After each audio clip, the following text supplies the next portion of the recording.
Bismillah. Assalamualaikum warahmatullahi wabarakatuh.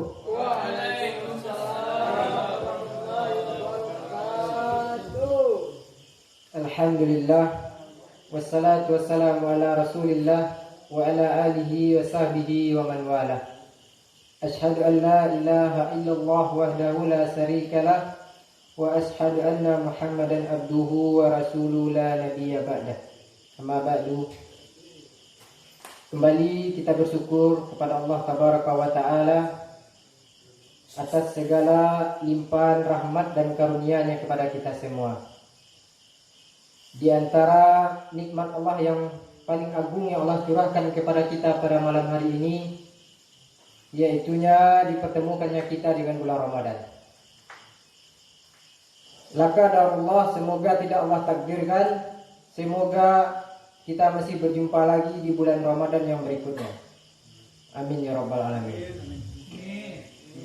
Kemudian kita berharap kepada Allah Subhanahu wa taala, semoga kita bisa memaksimalkan ibadah amal soleh kita di bulan yang mulia ini.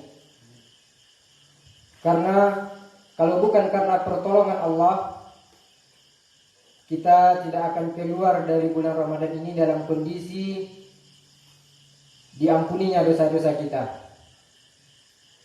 Sebagaimana yang kita tahu bersama dari sebuah hadis yang mana telah disampaikan juga oleh ustaz-ustaz sebelumnya, yaitu sebelumnya saya mau tanya dulu pada ustaz. Kiranya kalau yang berdoa itu adalah malaikat, itu doanya mustajab atau mustajab banget saja deh?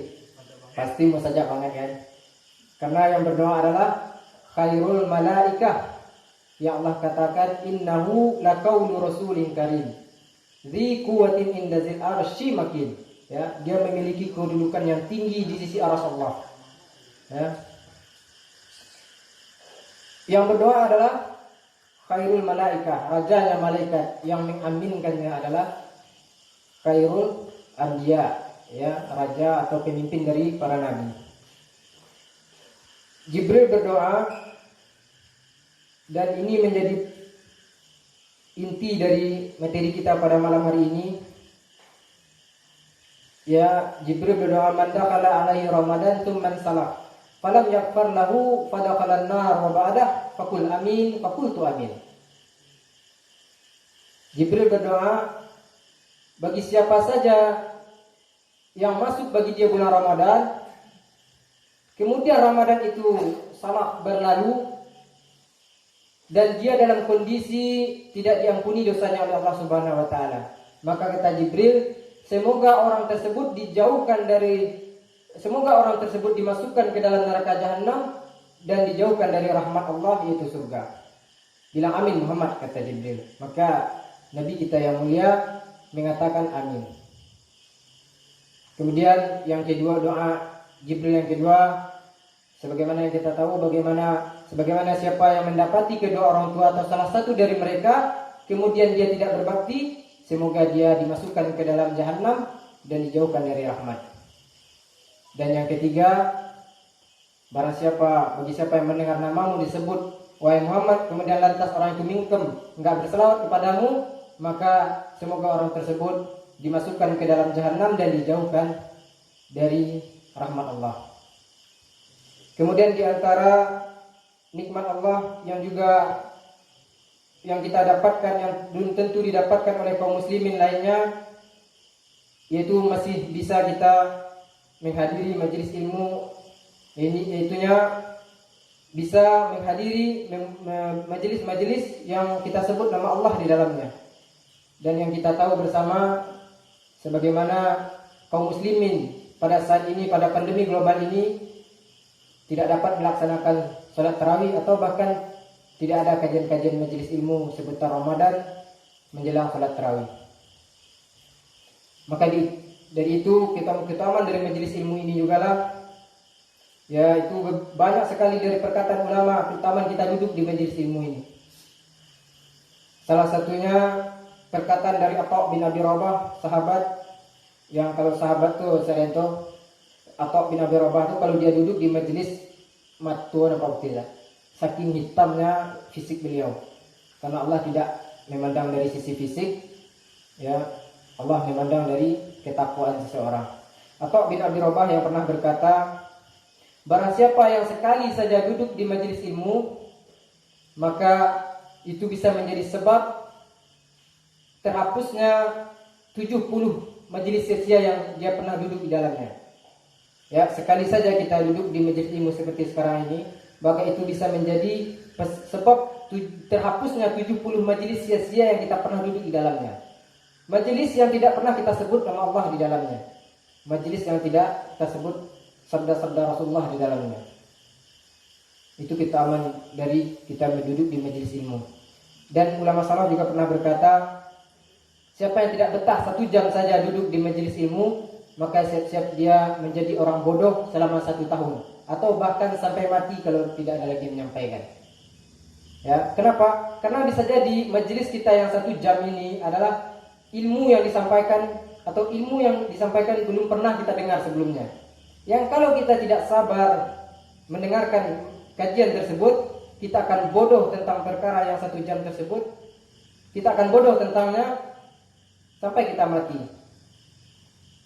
kalau tidak ada lagi yang menyampaikan. Nah, itu mungkin enggak sejam Ustaz. Sudah. Menjelang sudah.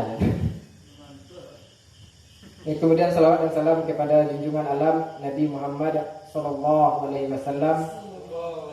yang telah menunjuki kepada kita seluruh perkara yang dicintai oleh Allah Subhanahu wa taala, dan yang telah melarang kita seluruh perkara yang tidak diridhoi oleh Allah Subhanahu wa taala. Sehingga beliau meninggalkan kita di syariat yang sangat jelas. Beliau memberikan perumpamaan lailuha kana hariha, malamnya bagaikan siang, apalagi siangnya. Kaum muslimin, para ustaz yang saya hormati, sebelum saya memasuki materi pada malam hari ini, tentunya saya berdiri atau duduk di sini bukan berarti saya lebih paham agama, bukan lebih faqih dalam menyampaikan ilmu agama, bukan berarti mengajarkan ustaz. Dan saya sini hanya mengingatkan, kalau kecil orang awak Ustaz, man jago-jago nanti kalau main-ingin dan lupa itu Ustaz. Jadi mana nak lupa, mungkin teringat. Mana nak tak kalau tu kada jagoan. Itu kaum muslimin, itu judul ceramah kita pada malam hari ini, yaitunya berilmu sebelum beramal. Sebagaimana sudah dijelaskan tadi di awal mukaddimah, keutamaan kita menuntut ilmu. Bahwasanya apapun yang hendak kita lakukan, para ustaz, tentunya di dunia ini hendaknya kita dasari dia dengan dasar ilmu. Apapun itu hendaknya kita dasari dia dengan dasar ilmu. Kita hendak dunia harus dasari dengan ilmu. Kita hendak akhirat harus juga didasari dengan dasar ilmu. Dan ketika seorang hamba hendak mengumpulkan keduanya juga harus didasari oleh dasar ilmu. Oleh itu Allah mewajibkan kita, fas'alu ahla zikri in kuntum la ta'lamun. Bertanyalah kalian kepada ahli ilmu jika kalian tidak mengetahuinya. Dan Rasulullah juga mensinyalir yang dalam sabdanya yang artinya, tidakkah mereka bertanya di saat mereka tahu diri mereka tidak tahu? Padahal obat yang paling mujarab untuk penyakit kronis yang namanya kebodohan adalah menuntut ilmu. Dan Ali bin Abi Thalib juga pernah berkata, cukuplah menjadi bukti ilmu itu mulia, ilmu itu agung. Apa buktinya? Orang yang nggak punya ilmu, dia pasti bangga ketika dinisbatkan kepada dirinya ahli ilmu, Pak Ustadz, Pak Kiai, Pak Tuan Guru dan sejenisnya. Bangga dia, padahal dia nggak punya ilmu. Dan cukuplah menjadi bukti kebodohan itu jelek, kata Ali bin Abi Thalib. Apa buktinya? Orang yang benar-benar bodoh, dia pasti tidak akan terima kalau dia dibilang bodoh. Itu jeleknya kebodohan. Dan kalau ada yang bertanya, sampai kapan kita harus menuntut ilmu? Ya, maka kita jawab sebagaimana para ulama juga menjawab, sampai engkau menganggap kebodohan itu jelek, maka sampai saat itulah engkau menuntut ilmu. Insya Allah sampai mati pun kita akan menganggap sebuah kebodohan itu adalah kejelekan. Itu kaum muslimin, para ustadz yang saya hormati. Sekarang kita sudah berada di 1 bulan di antara 12 bulan ya, yang mana Allah wajibkan bagi kita untuk berpuasa. Yang Allah berfirman di sebuah ayat, ya, yang ayat ini sering diulang-ulang. Sering kita dengar kalau kita mendengarkan kajian Ramadan, maka ayat inilah yang sering diucapkan atau dilafazkan. Tidak ada ayat yang baru. Kalau ada ayat yang baru mungkin Ustaz bid'ah. Karena ayat inilah, enggak ada ayat yang baru selain ini. Itu Al-Baqarah 183. Ya Allah berfirman, ya ayyuhalladzina amanu kutiba alaikumusiyam kama kutiba alal ladzina min qablikum la'allakum tattaqun. Hai orang-orang yang beriman, diwajibkan atas kalian berpuasa sebagaimana diwajibkan orang-orang sebelum kamu agar kamu bertakwa. Jadi tujuan kita adalah bertakwa kepada Allah Subhanahu wa taala.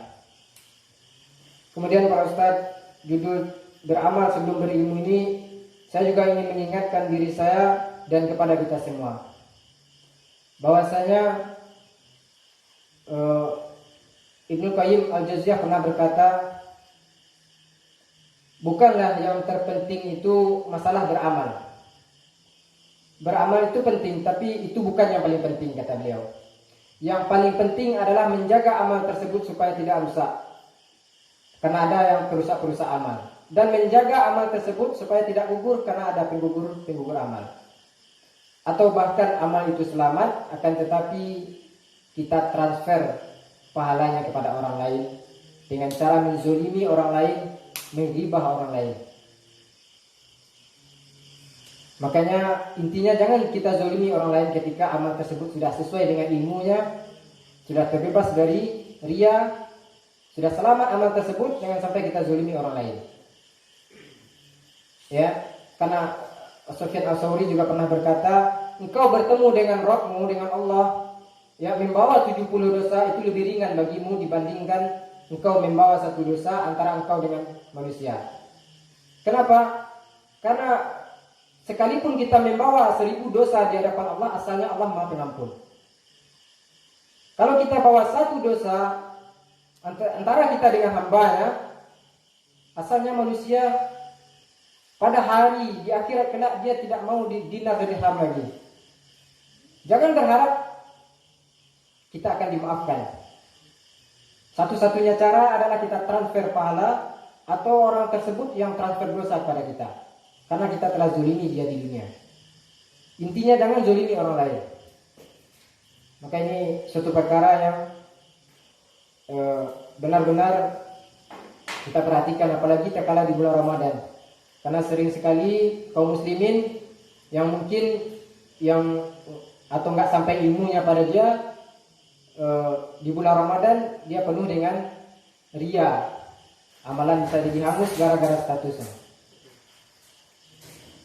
Amalan hangus gara-gara status karena diposting di media sosial, atau bahkan amal tersebut selamat namun dia transfer kepada orang lain. Ibaratkan seorang yang membaca Al-Quran di malam hari, akan tetapi di siang harinya dia menzolimi orang lain, menghibah orang lain, ya, berarti malamnya dia beramal untuk orang lain, siangnya dia jadi donatur pahala. Atau sebaliknya, siang hari dia baca Quran, beramal soleh, bersedekah, malam harinya dia ghibah atau dia zolimi orang lain, maka dia beramal untuk orang lain. Itu kaum muslimin, para ustaz yang dirahmati oleh Allah Subhanahu wa taala. Dan perkara ini penting sekali bagi kita, apatah lagi di bulan Ramadan ini. Dalam sebuah hadis Rasulullah juga mengingatkan kepada kita, hadis riwayat Bukhari, Rasulullah sallallahu alaihi wasallam bersabda, "Man yada' qaladur wal amala bi, falaysa lillahi hajatun fi yada' ta'amahu wa syarabah." Barang siapa yang berpuasa di bulan Ramadan tapi dia tidak meninggalkan perkataan dusta, menggibah, menzolimi orang lain, mengurangi timbangan ketika berdagang, maka Allah tidak butuh dengan haus dan lapar orang tersebut. Artinya nggak ada pahala puasa kita, kecuali hanya dapat haus dan lapar. Kenapa para Ustaz? Karena dia telah meninggalkan perkara yang wajib dan mengamalkan perkara yang haram. Makan dan minum di bulan Ramadan pada sejatinya adalah perkara yang halal. Tapi ketika bulan Ramadan dia tinggalkan yang halal dan dia mengamalkan yang haram. Yang halal dia tinggalkan makan dan minum, yang haram dia amalkan, berdusta, mengurangi timbangan ketika berdagang, maka tidak ada puasa bagi orang tersebut kecuali haus dan lapar. Kaum muslimin, Ustaz yang dirahmati Allah Subhanahu wa taala, ya, semoga dengan sedikit ini bisa menambah ilmu kita, bisa memotivasi kita untuk memaksimalkan ibadah kita pada bulan Ramadan ini. Karena kita berharap juga kepada Allah, karena kalau bukan karena pertolongan Allah, kita tidak akan mampu memaksimalkan ibadah kita di bulan Ramadan ini. Mungkin sekian para Ustaz. Kalau ada benarnya itu datang dari Allah, kalau ada yang salah itu dari kekilafan atau dasar kekurangan ilmu saya mohon kepada kita saya mohon ampun, kepada Allah saya mohon ampun, kepada para Ustaz saya mohon maaf. Saya tutupi subhanallah wa bihamdika asyhadu an la ilaha illa anta astaghfiruka wa atubu ilaik. Assalamualaikum warahmatullahi wabarakatuh.